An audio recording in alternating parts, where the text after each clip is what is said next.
Bonjour et bienvenue sur Initiation Photo. Aujourd'hui, je réponds à une question de Jean-Pierre qui demande quel logiciel simple de post-traitement peut-on utiliser. Eh bien, je ne vais pas dire qu'il n'y a pas de solution simple, mais il n'y en a pas non plus de compliqué. Alors j'explique pourquoi. Donc en fait, les logiciels de traitement, de post-traitement, de développement, donc tels que Lightroom, entre autres, mais en fait, ces programmes sont assez complexes et comme c'est le cas quand vous apprenez à utiliser votre appareil photo, il y a des terminologies, il y a des fonctionnalités qui sont nouvelles et donc ça peut paraître très compliqué en fait. Mais quel que soit le programme de développement, je vais dire les choses sont les mêmes d'une certaine façon. On va jouer sur les expositions, on va jouer sur les contrastes, on va jouer sur les saturations ou les balances des blancs. Enfin voilà, ce sont toutes des fonctionnalités que on va utiliser, quel que soit le programme de développement qu'on utilise. Ce que je veux dire par là, c'est que eh bien, de prime abord, utiliser un logiciel de développement peut sembler compliqué, mais une fois que vous allez apprendre à l'utiliser, vous allez trouver vos repères, commencer à avoir certaines habitudes, etc.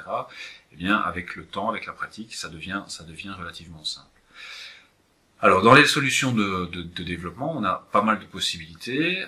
On a des solutions gratuites, on a des solutions open source et on a des solutions payantes. Alors, il y a des solutions très bonnes dans chacune de ces trois catégories.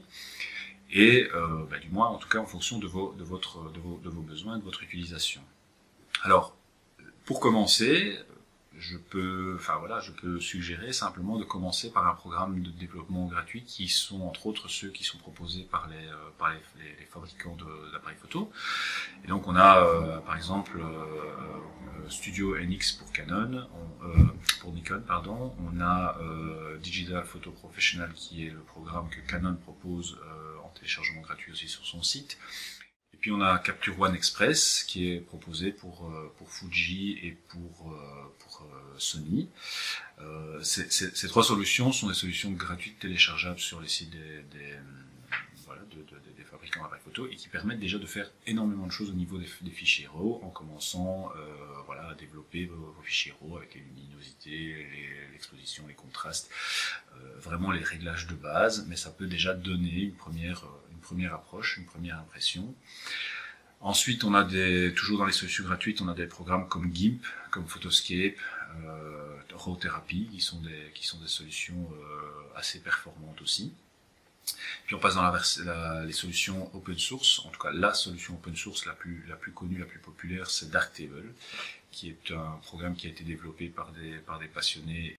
Et donc il y a toute une communauté qui existe autour de Darktable, que ce soit pour avoir du support, pour répondre à certaines questions, pour continuer à développer le programme, etc. Donc voilà, Darktable est une très très bonne solution, très performante, au moins aussi performante que Lightroom.